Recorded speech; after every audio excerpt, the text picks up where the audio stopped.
Hello everyone. तो कैसे हो आप लोग? तो आज हम लोग क्लास 9 का chapter 3 the world of numbers का पेज नंबर 49 का एक्सरसाइज सेट दैट इज 3.3 के सारे क्वेश्चन नंबर 1 2 3 4 5 6 7 और 8 करने वाले हैं। अगर आप यहाँ पे नए हो तो मेरे चैनल को सब्सक्राइब जरूर कर लेना, इससे मुझे मोटिवेशन मिलता रहता है कि आपके लिए अच्छे अच्छे वीडियोस बनाता रहूँ। तो let's start with question number 1। यहाँ पे बोला है prove the following rational numbers are equal. ठीक है, ये दोनों मुझे, ये सारे रैशनल नंबर्स इक्वल है बोल के मुझे प्रूव करना है। ठीक है, इस क्वेश्चन को मैंने अलग से ले लिया है। तो प्रूफ करने के लिए ब्रह्मगुप्ता का रूल क्या था? अगर दो rational number a by B and c by D अगर इक्वल है तो क्या होता था? a into D equal to B into C होता था। a into D equal to B into C होता था। तो यही काम कर लेता है, जैसे कि 2/3 और 4/6 को प्रूफ करना है, मतलब यही करने वाले सारे क्वेश्चन में। ठीक है, तो पहला वाला क्वेश्चन है दैट इज 2/3 एंड 4/6। तो अगर ये दोनों इक्वल है तो क्या करेंगे? This into this equal to this into this होता है कि नहीं, चेक करना है हम लोग को बस। सो 2 इंटू 6 एंड 3 इंटू 4, क्या ये दोनों इक्वल है? तो 2 इंटू 6 12 है, 4 इंटू 3 12 है, इसका मतलब ये दोनों इक्वल है। Therefore 2/3 is equal to 4/6। ठीक है, ये हो गया फर्स्ट वाला। अब देख कर लेते सेकंड वाला। सेकंड वाला में क्वेश्चन है 4/5 एंड 10/8, सॉरी 5/4 एंड 10/8। 5/4 एंड 10/8, तो क्या ये दोनों इक्वल है? तो कर लेते हैं हम लोग। क्या देखते हैं? a by B and c by d में हम लोग देख लेते हैं a इंटू डी। सो इसको ऐसे लिख लो, a इंटू डी एंड, इसको ऐसे लिखने का भी जरूरत नहीं, आप सीधा कर लो, नहीं तो 5 इंटू 8 एंड 4 इंटू 10, है ना, क्रॉस मल्टीप्लाई कर लिया तो 5 इंटू 8 होता है 40 और 40 ये दोनों इक्वल आ गए, है ना। सो देयरफॉर 5/4 इक्वल्स टू 10/8, ऐसे लिख सकते हो। ठीक है, ये हो गया सेकंड वाला। अब देखते हैं थर्ड वाला। थर्ड वाले में क्या पूछा? -3/5 एंड -6/10। ठीक है, अब क्या करो फिर? -3 इंटू 10 एंड 5 इंटू -6, टेस्ट करो। -3 इंटू 10 होता है -30 एंड 6 इंटू 5 होता है -30, दोनों इक्वल है, दोनों इक्वल है। Therefore -3/5 is equal to -6/10। ये हो गया थर्ड। अब देखते हैं फोर्थ। 9/3 and 3, 9/3 and 3। अब 9/3 एंड 3 है तो मतलब 3/1 है, तो क्रॉस मल्टीप्लाई कर दो। 9 इंटू 1 और 3 इंटू 3, क्या ये दोनों आपस में इक्वल है? बिल्कुल, 9 equals to 9, therefore they are equal. Therefore 9/3 equals to 3। ठीक है, तो ये क्वेश्चन नंबर 1। अब देखते हैं क्वेश्चन नंबर 2। यहाँ पे बोला फाइंड द सम, मुझे इसका सम फाइंड करना है, जैसे कि 2/5 प्लस 3/10। फर्स्ट वाला 2/5 प्लस 3/10। अब देखो, मुझे ये पता है कि अगर इन दोनों का डिनोमिनेटर सेम हो तो मैं न्यूमरेटर को ऐड करके डिनोमिनेटर कॉमन ले सकता हूँ, पर यहाँ पे तो डिनोमिनेटर सेम है ही नहीं, है ना। तो मैं इनका डिनोमिनेटर सेम करने के लिए मैं क्या कर सकता हूँ? देखो, मैं इसको क्या ऊपर नीचे 2 से मल्टीप्लाई कर सकता हूँ, इस फ्रैक्शन को। बिल्कुल, अगर इस फ्रैक्शन को ऊपर नीचे 2 से मल्टीप्लाई कर तो मुझे बन जाएगा 4/10 प्लस 3/10। अब अगर डिनोमिनेटर सेम है तो डिनोमिनेटर को कॉमन कर लो और ऊपर वाले न्यूमरेटर ऐड कर दो, 4 + 3, तो मेरे को आंसर मिल जाएगा 7/10। ठीक है, ये हो गया फर्स्ट। अब करते सेकंड वाला। तो 7/12 प्लस 5/8। ठीक है, अब यहाँ पे क्या है? देखो, इधर पे इन दोनों का डिनोमिनेटर अलग अलग है। अब मुझे डिनोमिनेटर कॉमन करना है। अब डिनोमिनेटर कॉमन करने के लिए हम लोग क्या करेंगे? इनके जो डिनोमिनेटर है उनके एलसीएम तक इन दोनों को ले जाता है। मतलब मैं 12 और 8 का एलसीएम ले लूंगा। 12 और 8, ये 2 से जाएगा, 2 इंटू 6, 2 इंटू 4, ये फिर से 2 से जाएगा, 2 3 2। अब ये 3 से जाएगा, 3 1 2, फिर से 2 से जाएगा, 2 1 1। तो इसका एलसीएम कितना है? 2 इंटू 2 इंटू 3, 4 4 तो 24, है ना। तो मैं क्या करूंगा, जैसे कि 7/12 प्लस 5/8 है, मैं इनके डिनोमिनेटर को 24 तक पहुंचाऊंगा। कहां तक? इनके एलसीएम तक। मतलब इसको 24 करने के लिए इंटू 2 करना पड़ेगा नीचे, तो ऊपर पे भी इंटू 2, इधर पे इंटू 3 करना पड़ेगा, तो ऊपर पे भी इंटू 3। तो ये नंबर्स बन जाएंगे 7 इंटू 2 14/24 प्लस 15/24। ठीक है, अब डिनोमिनेटर सेम हो गया तो डिनोमिनेटर कॉमन ले लो, तो बचेगा ऊपर 14 प्लस 15, तो ये बन जाएगा 29/24। ठीक है, ये सेकंड प्रॉब्लम। अब करते थर्ड वाला। थर्ड वाले में बोला है -4/7 प्लस 3/14, -4/7 प्लस 3/14। ठीक है, अब फिर से -4/7 है प्लस 3/14 है। अब यहाँ पे डिनोमिनेटर सेम करने के लिए इसको ऊपर नीचे 2 से मल्टीप्लाई करने से हो गया, दोनों का डिनोमिनेटर सेम हो जाएगा, तो ये बन जाएगा -8/14 प्लस 3/14। अब डिनोमिनेटर इनका सेम हो गया तो डिनोमिनेटर कॉमन, -8 प्लस 3, तो ये बन जाएगा -5/14। ठीक है, ये हो गया थर्ड। अब देखते हैं फोर्थ। फोर्थ चलो नहीं है, 3 ही क्वेश्चन है। ठीक है, ये हो गया क्वेश्चन नंबर 2। देखते हैं क्वेश्चन नंबर 3। अब डिफरेंस निकालना। ठीक है, डिफरेंस मतलब 5/6 -1/4। अब इसके लिए हम लोग क्या करेंगे, सबसे पहले इनका डिनोमिनेटर सेम करेंगे। डिनोमिनेटर सेम करने के लिए इन दोनों का एलसीएम लेते हैं।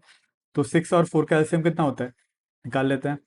यहाँ पे नहीं, इधर पे निकाल लेते हैं। 6 और 4 का एलसीएम, 6 और 4, 2 से 2 3, 2, फिर से 2 से 3 1, 3 से 1, तो 2 इंटू 2 4, 4 3 12। ठीक है, अब सीधा भी अगर आपको आता है तो आप सीधा भी देख के कह सकते हो 12 इनका एलसीएम होता है। तो 5/6 -1/4 है। अब इनका डिनोमिनेटर को मुझे 12 बनाना है, तो इसको ऊपर नीचे 2 से मल्टीप्लाई करूंगा, उसको ऊपर नीचे 3 से मल्टीप्लाई करूंगा, तो ये बन जाएगा 10/12 -3/12। तो डिनोमिनेटर कॉमन आ गया, तो 12 नीचे, ऊपर पे 10 - 3। 10 - 3 कितना होता है, 7। 7/12 इज माई आंसर। ठीक है, ये हो गया फर्स्ट वाला, इसको मिटा देता हूँ। अब करता हूँ मैं सेकंड वाला। सेकंड वाला है 11/8 -3/4। देखो 11/8 -3/4 करने के लिए मैं क्या करूंगा, बस इसको ही इंटू 2 कर देने से हो जाएगा ऊपर नीचे। डिनोमिनेटर 8 बन जाएगा दोनों में, तो ये बन जाएगा 11/8 -6/8। अब डिनोमिनेटर इनका सेम हो गया, तो क्या करूंगा, 8 डिनोमिनेटर कॉमन, तो ऊपर पे न्यूमरेटर सब्सट्रैक्ट। 11 - 6 होता है 5, 5/8। ठीक है, ये हो गया सेकंड वाला। आप करते हैं थर्ड वाला। तो थर्ड वाले में आपको बोला है -7/9, -7/9 -2/3। ठीक है, -7/9 -2/3। अब देखो मुझे ये पता है कि माइनस और माइनस मिलकर क्या होता है, माइनस और माइनस मिलकर प्लस होता है, तो ये बन जाएगा -7/9 +2/3। ठीक है, अब फिर से इसका डिनोमिनेटर सेम कर लेता है, तो इसको ऊपर नीचे 3 से मल्टीप्लाई कर देने से हो गया, तो ये बन जाएगा -7/9 +6/9।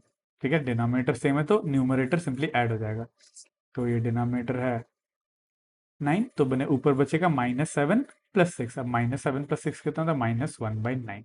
ठीक है, तो ये हमारा क्वेश्चन नंबर 3 थर्ड पार्ट। अब देखते हैं क्वेश्चन नंबर 4। यहाँ पे बोला फाइंड द प्रोडक्ट।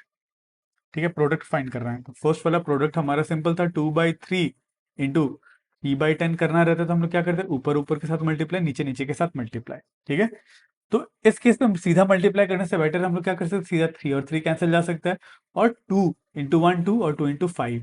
ठीक है, तो हमारा बच जाएगा 1/5, सीधा कैंसिल हो जाता है। ठीक है, आई होप आपको ये कैंसिल करना आता होगा। और उसके सेकंड वाला part 7/11 into 5/8।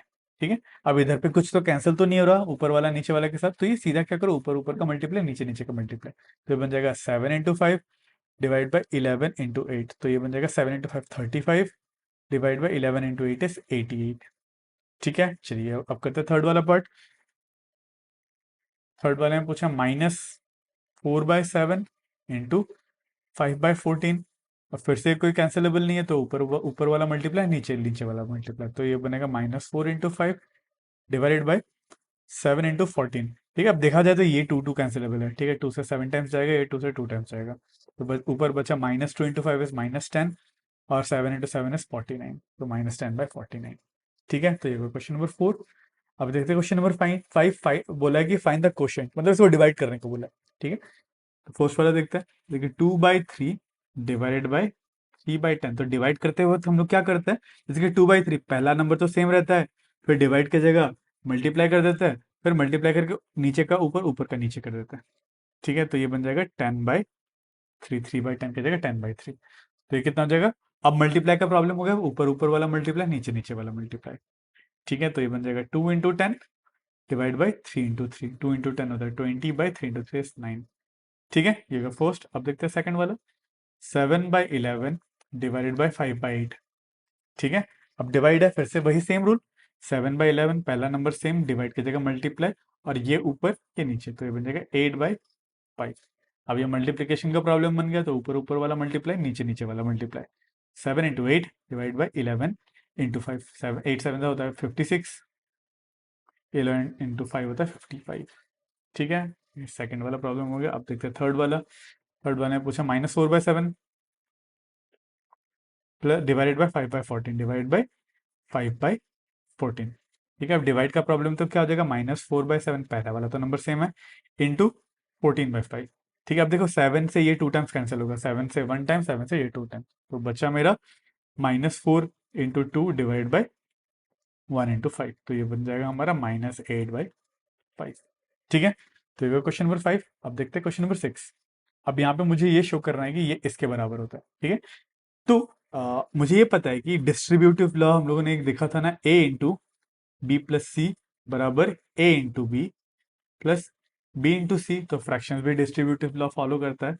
Therefore 1/2 plus 3/4 into 8/3, इसको जब मैं ओपन करूंगा तो एक बार 8/3 से इसको मल्टीप्लाई होगा, फिर दूसरे बार 8/3 से इसको मल्टीप्लाई हो जाएगा, तो ये बन जाएगा 8/3 इंटू 1/2 प्लस ये साइन कंटिन्यू प्लस 8/3 इंटू 3/4।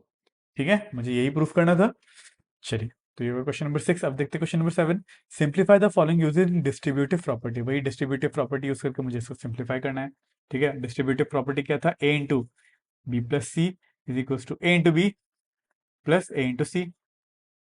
ठीक है, इसका मतलब 7/9 into 6/7 minus 3/4 is same as 7/9 into 6/7 minus, एक बार इससे मल्टीप्लाई, माइनस का साइन कंटिन्यू, फिर इससे इसको मल्टीप्लाई, मतलब 7/9 इंटू 3/4। ठीक है, तो ये 7 से 7 कैंसिल होगा और ये 3 से जाएगा, 3 से 2 टाइम्स, ये 3 से 3 टाइम्स, तो ये वाला बचा 2/3 माइनस, इधर पे भी देखो ये 3 से 3 टाइम्स जाएगा, है ना, तो इधर पे बचेगा 7/3 इंटू 4 12। ठीक है, अब इसको माइनस करना है। माइनस करने के लिए मैं क्या करूंगा, देखो दोनों का डिनोमिनेटर सेम बना है, तो इसको ऊपर और नीचे 4 से मल्टीप्लाई कर देता हूँ, तो ये बन जाएगा 8/12 माइनस 7/12, तो डिनोमिनेटर सेम हो गया। अब क्या करूंगा, डिनोमिनेटर तो कॉमन ले लूंगा और ऊपर वाले -7, क्या बोलते हैं, 8 - 7 विच इज 1/12। ठीक है, तो ये क्वेश्चन नंबर 7। अब देखते हैं क्वेश्चन नंबर 8। यहाँ पे बोला फाइंड द, अरे find the rational number x such that this, ये और ये बराबर है। ठीक है, मुझे x फाइंड करने को बोला है। तो यहाँ पे देखो क्या है, इधर पे 5/6 into x plus 3/5 is equal to 5/6 into x plus 1/2। ठीक है, ये हो रहा है, कुछ ऐसा हो रहा है। अब क्या करते हैं, देखो अब मैं कर ही क्या सकता हूँ इसमें, इसको डिस्ट्रीब्यूटिव लॉ लगा के इसको ओपन कर देते हैं, this into this plus this into this, तो ये बन जाएगा 5/6 एक्स, है ना, इससे ये मल्टीप्लाई हो गया तो 5/6 एक्स बचा। अब 5/6 एक्स से ये मल्टीप्लाई होगा तो 5/6 इंटू 3/5। ठीक है, this should be equal to 5/6 x plus 1/2। ठीक है, अब देखो ये 3 से 1 टाइम्स जाएगा, 3 से ये 2 टाइम्स जाएगा, ये 5 से 5 कैंसिल, तो ये बचा क्या मेरे को लेफ्ट हैंड साइड में, 5/6 x plus 1 equals to 5/6 x plus, sorry इधर पे 1/2 बचेगा प्लस 1/2। ठीक है, अब देखो यहाँ पे दोनों साइड पे ही सेम है, तो मुझे find the rational number x, ये हर एक रैशनल नंबर को सेटिस्फाई करता है।